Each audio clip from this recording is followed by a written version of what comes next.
It's easy to be an apartment. It's easy to go like, oh, I have a pool and I have a gym and a garage. But I sat down not long ago when we were starting to buy a house, and I calculated like how much rent I paid just living in Texas when I moved here 3 years ago. And I'm like, oh, I could have put that into a home. That could have been on my mortgage.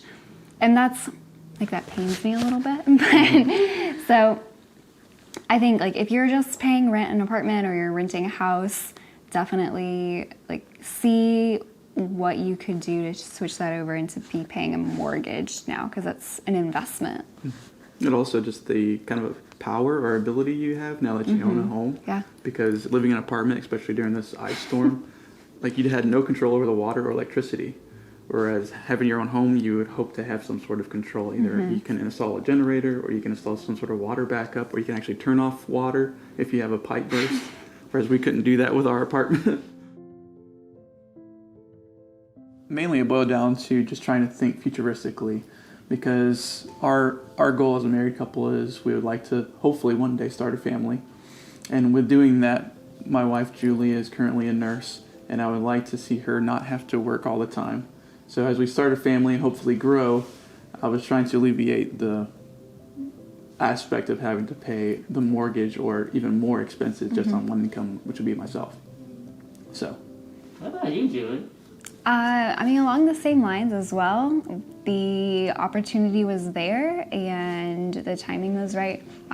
When I worked as a nurse in Florida, I had very, very minimal expenses at all. So I saved half of my paycheck, literally 50% for probably almost 3 years.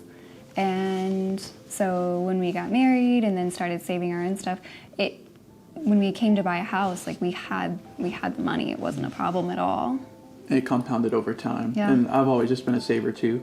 So although the mortgage rates and all that are good right now, it made more sense for us right now to just go ahead and pay cash for it. Well, it's kind of a milestone too, because after our first year of marriage, we're able to get kind of some debts paid off and some things consolidated. And I think it's just kind of the new chapter of hopefully starting a family. Yeah. And what better way than to buy your first house? I definitely think that that's something that everyone should want to have, or at least strive for. I know that a lot of people can't do it just because financially or even physically, but it's very rewarding in a sense. Like that starts a new chapter. And you know, God lines up different things, and if he does or doesn't want you to do it, then he'll make that known. I definitely think that was his will for our lives, and we're just so thankful that it worked out the way it did. Because a lot of people have tons of horror stories that didn't work out that way. I know.